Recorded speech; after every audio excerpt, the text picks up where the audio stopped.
men and women make great leaders. So then, if we're saying all this, why not take the approach to go, okay, well, let's co-lead. Why doesn't the passage talk about husbands and wives co-submitting, co-leading together? And certainly some take that interpretation. So verse 21 kicks off, we saw it, saying we submit to each other out of reverence for Christ. That's a statement to Christians.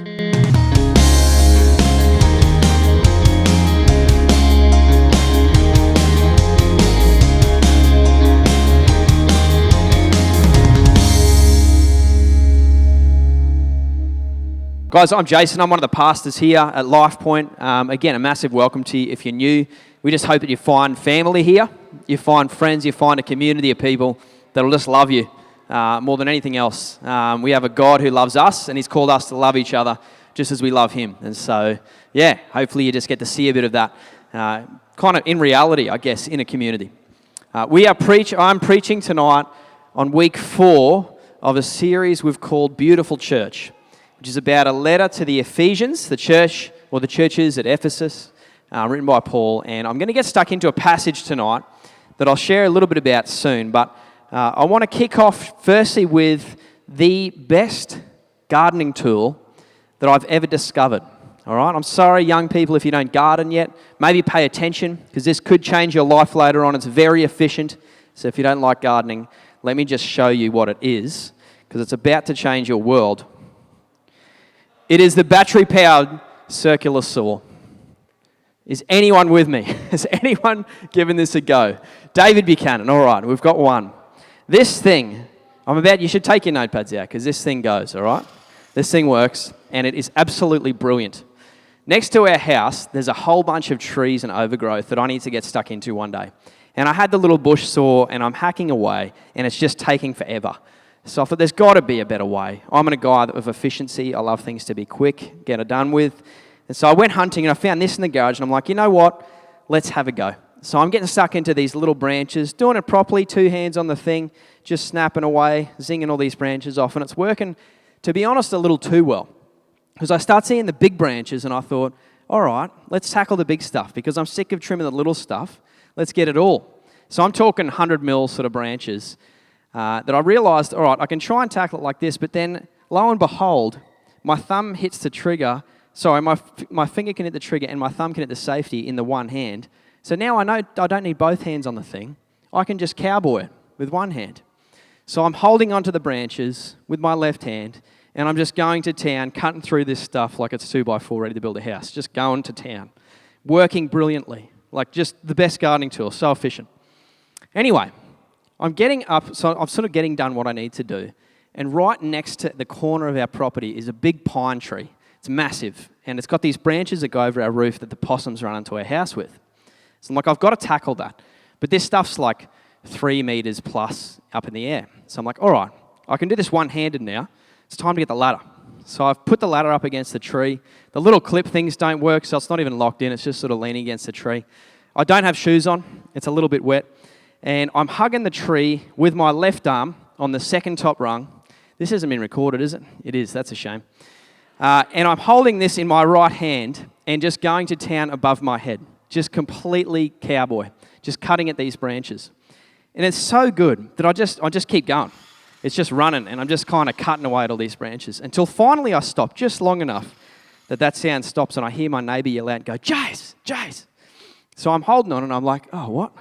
And I look down and it's Michael, because the fence is like here and the tree is here and he's looking over the fence at me.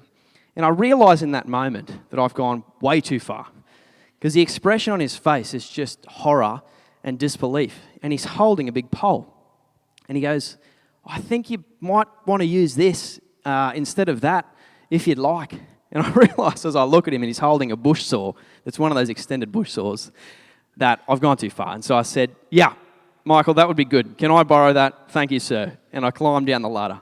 So look, I went too far, but this thing is good. I wanted to share the story because at best, maybe I was misusing the saw. You might sort of give me that much, that I was misusing this circular saw. Not functioning, it's not functioning the way it's supposed to. But at worst, you should probably call it dangerous, right? I've just taken this way too far. You might call me something else. It starts with 5 letters. It's 5 letters, starts with I, but there's little kids in the room, so we're not going to get that far. But I'd taken it too far, and I'd misused it. And the passage that we're looking at tonight, I think, is a lot similar. It's one of the most controversial passages in the Bible. I'm going to read it out, and then I'm just going to get stuck into a little bit of why it's a controversial passage. It's Ephesians 5, verses 21 to 28. Actually to 33, but we'll stop at 28. Submit to one another out of reverence for Christ. Wives, submit yourselves to your own husbands as you do to the Lord. For the husband is the head of the wife, as Christ is the head of the church, his body, of which he is the Saviour. Now as the church submits to Christ, so also wives should submit to their husbands in everything. Husbands, love your wives just as Christ loved the church and gave himself up for her, to make her holy, cleansing her by the washing with water through the word, and to present her to himself as a radiant church, without stain or wrinkle or any other blemish, but holy and blameless. In this same way, husbands ought to love their wives as their own bodies. He who loves his wife loves himself. Why is this passage controversial? Because it's been misused, much like my circular saw at the top of a ladder 4 meters off the ground, zinging away at branches without shoes on. It's been misused. It's actually been used as a system of authority and status in marriage, creating a hierarchy of rank and power. Worse, it's used to silence and oppress women, consigning them to certain places, demeaning their value. And worse still, it's used to abuse physically, emotionally, mentally, sexually, spiritually, psychologically. It's been used to abuse. And so our culture, and I'm certain some of us in this room, we don't just feel uneasy about this passage, like we just sort of want to avoid it, but we actually feel like it's abhorrent, it's archaic, it's barbaric. For the last 50 years or more, our Western culture has just thrown it out. It's gone, no, does not work. That's a proven model of how marriage doesn't work. There's a problem with this, though. N.T. Wright, he's a famous modern-day theologian. He actually captures it really succinctly in this quote, so I'm just going to read it out, because this is the problem. If Paul's words still seem outrageous in today's culture, we should ask ourselves, do our modern societies, in which marriage is often a tragedy or a joke, really offer a better model of how to do it? Does the spectre of broken homes littering modern Western culture indicate that we've got it right, and we can tell the rest of human history how we finally resolved the battle of the sexes? Or does it indicate that we still need to do some rethinking somewhere? So where do we turn? What is our model for success in marriage? Just a quick aside, I know not everyone here is married, some by choice, some who wish they were, some who will be getting married soon. I also know many have been married in the past, and by tragedy or other circumstances, that's no longer the case. You're no longer married. I just want to acknowledge that. But I think marriage is still one of those building blocks in society. It's one of those foundational things in our society, in our culture, that we do need a model for, and a model of success for. It's so significant. So I want to ask a question. Where do we turn? Or a more specific question, why return to these verses? Why come back to Ephesians 5? Surely there's an answer elsewhere, somewhere else. Well, there's actually 2 reasons. The first is this. This passage is actually the longest sustained treatment of marriage anywhere in the scriptures, anywhere in the Bible. And it's the only model offered for marriage. Now, that's not to say that the Bible offers models for everything. So if we take modern day schooling, there's no model for modern day schooling in the Bible. But this is something that is so foundational to the human experience, the marriage relationship. So for this to be the only model offered to us, the only instructions for how to function in a marriage, it's hard to ignore it. We at least have to pay attention to it. If you don't like that reasoning though, because I kind of don't, it's a little bit weak just to say, well, there's nothing else. What about this? What if the intention of this passage is a beautifully functioning marriage? What if there was a different way of understanding it? What if actually there was an intended use, like a circular saw for carpentry, where it functions beautifully. That's what we're going to get stuck into tonight. There are several ways to interpret this passage, but I'm going to share on one that for Heidi and I, for our relationship, we've strived to live out, and I think at its best we've seen it work really well. So I'm going to share from our understanding of the Bible and then a little bit from our experience as well. I'll share some stories. So are we ready? Are we ready? Stay with me here, okay? Get your critique on, think carefully. Don't ever just assume what you're hearing from the front is truth. I want you to wrestle with this, but know that it's come from a place of love and hopefully brings life and joy and peace to relationships, not just the marriage relationships. So young people, if you're not there yet, or you're not thinking about getting there, or older people, if you've been through it and it's no longer a thing, please stay with me. I think there's a lot that we can grab from this, a lot from the Scripture. So here goes. There are two statements that I want to capture tonight that come from Ephesians 5. All right, two statements that speak to function.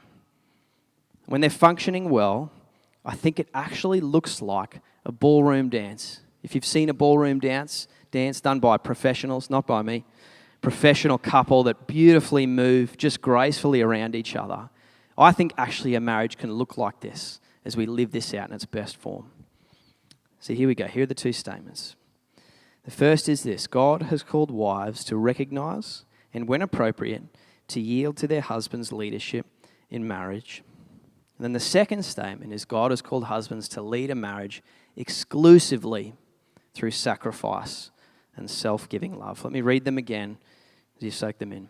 God has called wives to recognize and, when appropriate, to yield to their husband's leadership in marriage. And God has called husbands to lead a marriage exclusively through sacrifice and self-giving love. Let's go back and look at those verses again, 22 to 24. Wives, submit yourselves to your own husbands as you do to the Lord.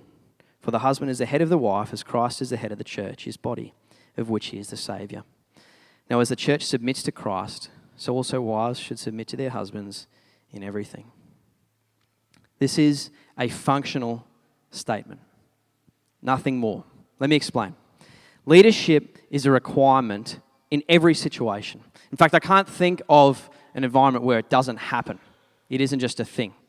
In all the formal environments like retail, small business, big business, commercial, schools, even our local Macca's has a manager, right? Why? Because decisions need to be made. Stuff needs to be decided. But it goes further than this. That's just the formal environments, right? If we gather a group of friends together, what naturally happens? Someone stands up and says, all right, what are we going to do? And they start rallying people together. They start making some calls. They pull it together. And most of us are pretty happy with that because we're happy with someone leading. Even if there's no agenda, when we get together, someone has organised a time and a place and something to do, like bringing a bit of food, to meet, to just gather. Why? Because someone needs to make decisions. Someone needs to lead. So it's a requirement, right? Leadership is a requirement. And I think we know this intuitively. I think we understand this. We also know that sometimes it's men and sometimes it's women. So I'm going to give you a few examples here. This first one is my daughter Bella. She was 6 years old when we took this photo. She leads all the time. So here she is at 6. She has written a play. That photo on the right I'm about to explain. So my hands and knees, I'll explain that in a second. She's written a play at 6 years old that was about the Christmas story. I'm the donkey. I was excellent. I was a great donkey. Dan at the back there, he's the star. So he's the kind of star in the night sky at the Christmas story. And Bella had written out each of our parts. I'm holding my part ready to say my neigh or bleat or whatever donkeys do. She'd written that out on a script for me. And each of us knew our lines. And Bella directed the whole thing. She's there in the pink shirt. She's telling Dan, do this, Dan, be better. So she's just leading the whole thing. And it's brilliant. It's like the whole thing, we had such fun. And at the end, she just rounded us up. We all did a big bow. And that was the play. But Bella does this all the time. She'll gather her siblings and create a game. She'll organise people and she'll do something. She'll just lead because that's what she does. And she does a great job of it. Lisa Bullock, I got her to stand up this morning. She's a lady from our morning church. I wanted her to stand so we could all say good day to her and put a face to a name because we have a group of people who lead this church. They're our governing body. We call them elders. And she is the chair of our elders at the moment. She does an incredible job. She leads our meetings, she steers conversation, she cuts us off when we're babbling on, and she says, all right, I think it's time to make a call here. What do we think? And she'll often make decisions about when we're holding things over, and she'll often have great insight and wisdom when we need to sort of capture something succinctly. She does a brilliant job leading our eldership. The last example is my wife, Heidi. She is our ideas lady. Nearly every good thing in our life and every fun thing comes from Heidi. We did a lap around Australia a couple of years ago. The whole thing was birthed out of her creative mind, and it was absolutely brilliant. All of our holidays that we go on, she's the creator of those and figures out where we're going to go, what we're going to do, organises it all, and we all love it. All of our renos to our house, anything, if you've been to our house and you look at it and you like it, it's because of Heidi. She's just super creative and talented and very much like a natural leader. She just leads. There are two words in this passage that are key. The first is submit, and the second is head. And both in the Greek have to do with role. In the original language, it's a role statement. So it's function. It's nothing more. Neither say anything about ability, worth, capacity, capability, dignity, intelligence, value. None of those things are captured in those words. It is simply about a function. Men and women make great leaders. So then, if we're saying all this, why not take the approach to go, okay, well, let's co-lead. Why doesn't the passage talk about husbands and wives co-submitting, co-leading together? And certainly some take that interpretation. So verse 21 kicks off, we saw it, saying we submit to each other out of reverence for Christ. That's a statement to Christians. We submit to one another. And to husbands and wives, of course, if we're Christian people following Jesus. Because in reality, we're making decisions all the time. I just said that. Heidi organises our social calendar. I'll organise our extracurricular church stuff. Heidi will organise our kids' appointments, doctor's appointments and whatnot. I'll take them to sport because I love sport and I don't like the doctor. So we'll just work it like that. Doctors are great. You people are brilliant if you're doctors out there. But I'm not going, I don't like it. But when it comes to big decisions, you've got to remember two things. One, firstly, the decision has to be made. Something needs to be decided. Functionally, someone still ends up leading. Someone's making a decision. It's a requirement. And they wear the consequences of that decision because that's what leadership is. I'm going to get to that in a moment. And the second thing is taking this approach, right, which we are here, that this wasn't just written to a certain people at a certain place and a certain time in history, but that actually this is the model, the only model that's offered to us of a beautifully functioning marriage in Scripture, that God's speaking to all of us here, then the passage seems to leave this leadership responsibility in the hands of the husband. Before we move on, I want to sort of look at this kind of statement through a few sort of disclaimers or caveats, things that I think I want to make sure we capture tonight as we think about this first statement. They're going to be up on the screen behind me. The first is this. This is not a call for women to submit to men generically, okay? We've covered that already. Men and women make great leaders. We can think of brilliant leaders across the board that are both men and women. This is only husbands and wives. There are countless scenarios that require women, wives, to lead for a season. What if my husband is just tapped out? What if he is dominant and oppressive? What if he's not in a fit state to lead at the moment? Remember, this is just a guide. This is not a matter of life or death.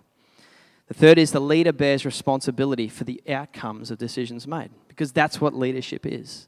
Again, I'm going to really get stuck into this in the second statement, but they bear responsibility.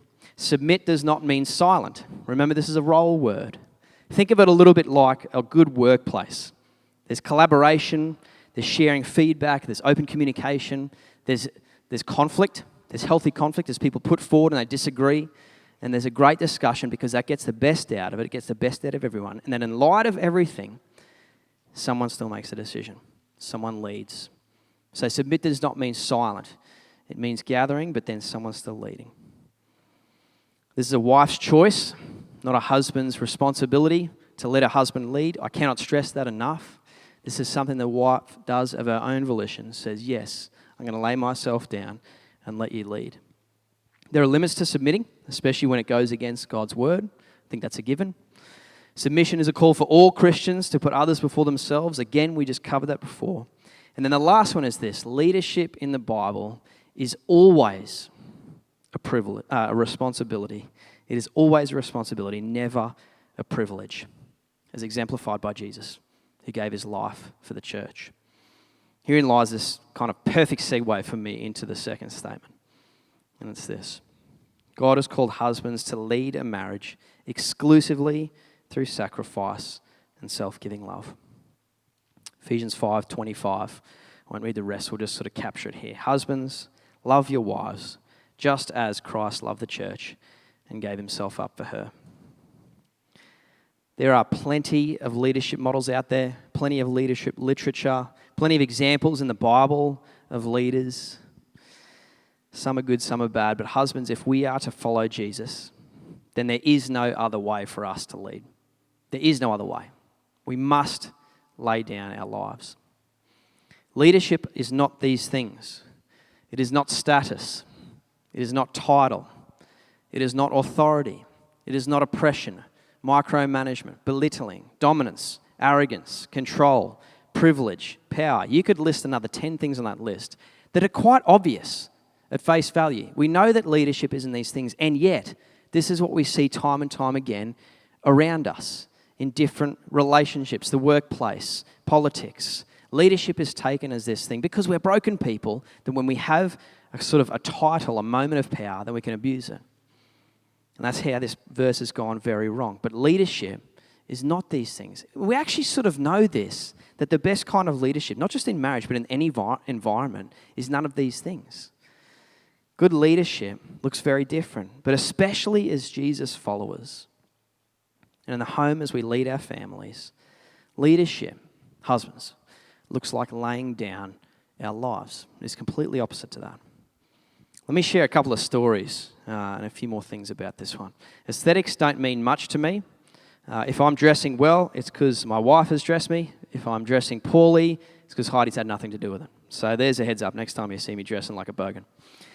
Same at our house. If there's sort of just, nice things that you can see, beautiful furniture, something like that, it's because of Heidi. And one time she actually came to me with an idea. She said, all right, Jace, I think we need to replace one of our couches.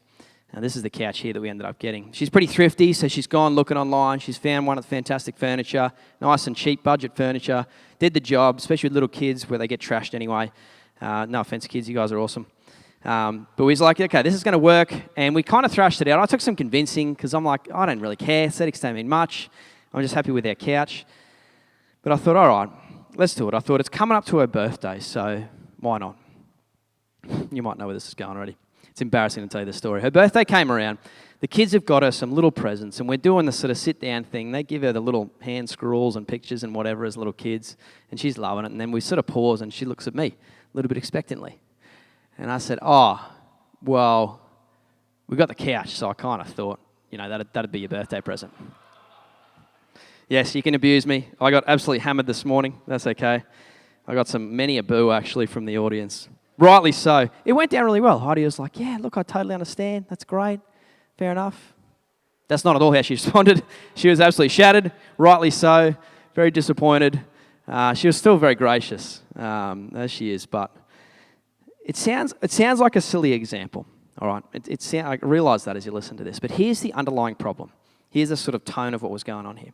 I had unilaterally decided that the budgeted money for Heidi's present was to go to the couch instead, which wasn't budgeted. I valued our budget more than I valued Heidi. Ultimately, I'd valued myself more than I'd valued Heidi. I'd valued our money. I'd stuffed it. A much better way to approach this would have been to go and get the really kind and thoughtful present, to love her first, and then have more discussions about the couch and how we can make this work in our budget. That would have been a much, much better, much more selfless approach. Before I share the second story, I just want to lay this out, what it looks like as husbands to lay down our lives. What do these sort of roles look like if we're to capture it in some roles terminology? First is this, as bodyguard, protecting our family, taking the bullets for them. As confidant, maintaining closeness to our wife and kids so as to keep trust. And that looks different depending on the stage of life with our kids. But it's always a closeness as we can. As carer, demonstrating God's compassion in hard times. As exemplar, leading our wife and kids through being a living example. And that comes first, before teacher. Giving a reason to our living example. It's not a do as I say, not as I do, if you've heard that before. We example and we teach. As reconciler, being the first to apologise and ask for forgiveness. As collaborator, gathering our families and valuing input and ideas on things. As Prime Minister, making tough decisions and wearing consequences, not blame shifting. As champion, speaking highly of our wife and our kids. As a rouser, I want to sit on this for a second. As a rouser, loving our wives into arousal. I'm using that word carefully because there's young ears in the room. Listen, this is a bit of a theory I've got, all right? And I've been sort of working on it for a little while. So I want you to stay with me, okay? You might have heard the general rule. Certainly if you've done pre-marriage counselling with Heidi and I, you've heard it. Men are like microwaves. Things get pretty hot pretty quick, okay? Women are more like ovens. So it takes a little while to warm up. That's a general rule, all right? It's not a statement of kind of absolutes. It's a general rule. You might have also heard it put that sex starts at breakfast. Sorry, kids. Or foreplay starts in the kitchen. You might have heard these ideas before. I like them. I also think they feel a little bit like a means to an end for the bloke. If I'm honest about myself, that's sometimes how I've seen it. It's like, well, all right, I want a happy ending tonight, so we're going to make sure the day's good and we're going to sort of plan it all out. But it's still really about me. It's still really a self-centered thing. I think if we want to absolutely nail this one, and it's something I'm still trying to learn and grow and teach myself in, let me take it one step further. Young people, if you're not yet married, this still applies to you. Blokes, this is a way to start living. This is my statement. Foreplay is a way of life. Hear me on that. Listen carefully. Foreplay is a way of life. Here's why. Living out these roles actually makes us sexier. All right, men? Living out these roles makes us more attractive. Am I right? There you go. Dressing nicely, yes. Your cologne, yes. Bit of exercise. All of those things help, okay? But they're not anywhere near living like this and becoming attractive to our spouse, to future potential spouses. Men who lead like this, husbands who lead like this makes us the arouser. It makes us someone who gives our wife that sense of arousal. Okay, I mean that wholeheartedly. It sounds funny, but I've done enough. I've cleared this with Heidi before I talked about tonight, and I've done enough pre-marriage counselling already in my short life to know that this is something there's something very much in that. As women look to men, as wives look to future potential husbands, that as men live like this, it's attractive, it's sexy. All right, men? All right. And the last one is a servant, putting our wants and needs last. This is something we're familiar with. If you've been in church for longer than 6 weeks, you've probably heard this idea, that this is the Christian life. It's a selfless life.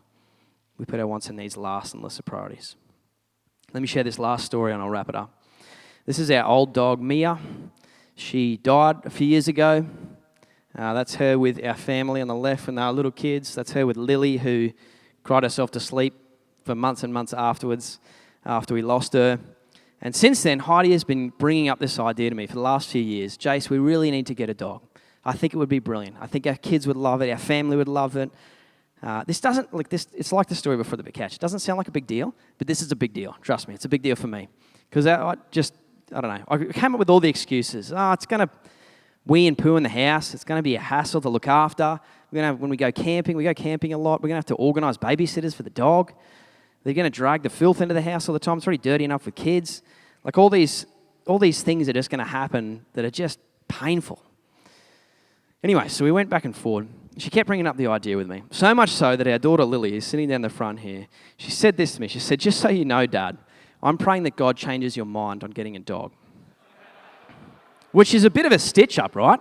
I feel like I'm blackmailed. What do I do with that? I can't go anywhere. I don't know what I was just absolutely stuck with that.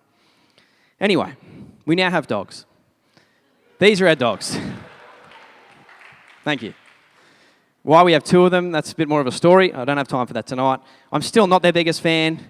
I'm sort of getting used to them. They are good-looking dogs, but again, aesthetics don't mean much to me. So they're slowly making their way into my very cold heart. But once again, Heidi was right. And our family wins. Another big decision we've had recently was around giving to the building fund, which is our church's sort of building fund for this property we have down in the corner. It was right at the end of last year. We were doing another sort of drive together as a church to sort of raise some money to take a next step. And Heidi and I decided we were going to have a big discussion about it, kind of land on something together. But we thought first we'll go away and we'll pray about it, think about it, sort of see what we think God is asking us to give towards this. And so we did that for a little while, and then we came back and we landed on actually different numbers. Both of us sort of described how we felt like it was true to our values of generosity, of faith, of valuing our family, valuing margin. But we sort of couldn't get to a reasonable middle. We just sort of kept landing on these numbers thinking, no, I feel like this is about right. So as we came to the end of this big discussion, we're sort of figuring out where to go. And then Heidi just jumps in. She says, Jace, you know what? It's your call. I'll back you. Either way we go, I'm happy. I think you've heard me, I've heard you. We've had a good discussion here. I trust you. I'm happy for you to decide. I added some notes about the first statement. I want to do the same for the second, just to sort of capture a few caveats, I guess, a few thoughts, a few notes on it. There are countless scenarios that make this hard. Men, husbands. What if my wife takes advantage of my selflessness? What if she dominates me? What if this means I have to cut things out of my schedule so that I actually can make time to put myself second, to put her first? And I'd say Jesus would say yes to all of the above. It's really hard and it's risky. The gospel is a hard thing. It wasn't an easy thing for Jesus to do. The story of Jesus giving himself up and loving us selflessly was hard. There was nothing easy about it. This is not happy wife, happy life. If you have heard this statement before, at best, it is a statement about selfless leadership in marriage. Okay, it's a statement about, yep, I value and love my wife. I'm going to put her first. If her happiness and joy is sort of part of the picture, then this leads to a great life. That's it at its best. How I've often heard it put is crass and demeaning. It's sort of like, my wife is weak. She can't handle much. She's too fragile to be upset, to face hard things. It's like walking on eggshells around her when it's too hard. So I'm just going to keep the peace. Happy wife, happy life. Yes, dear, no, dear. And it's very demeaning to our wives, to women. And it's not this. That's not what I'm saying here. That's not what selfless leadership is. And the last two, which I think are my favourite of all four of these, leading this way would eliminate controversy surrounding this verse.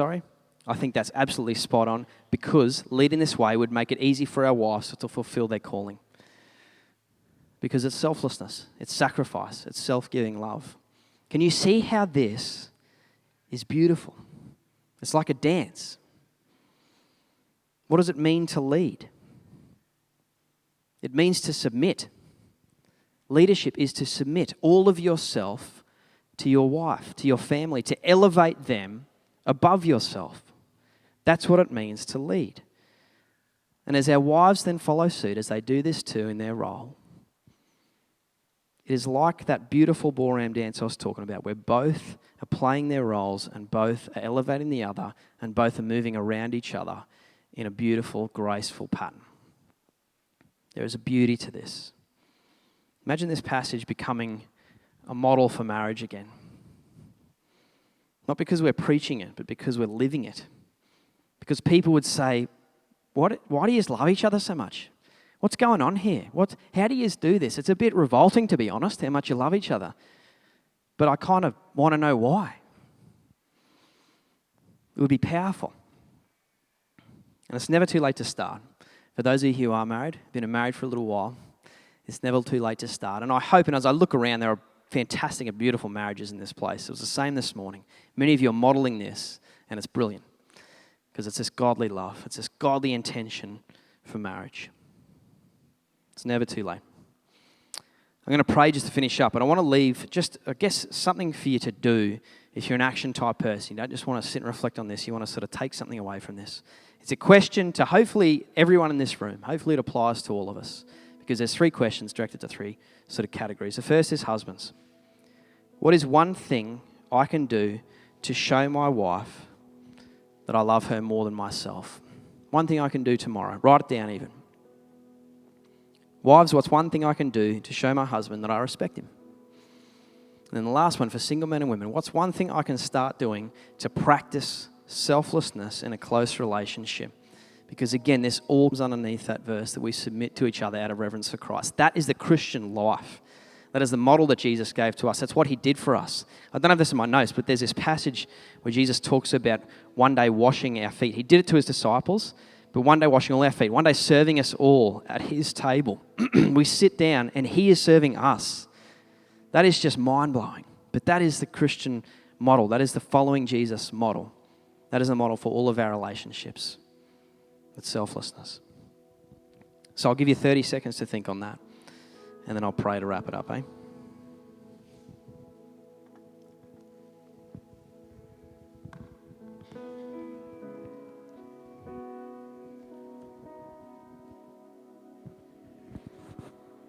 Hey guys, I hope you enjoyed that. If you did and you want more Lifepoint content, subscribe to our channel right now. Or if you're in the area around Moreton Bay or Rothwell, head to our service. Sunday, we'd love to see you there. lifepoint.org.au for all the details. We'll see you soon.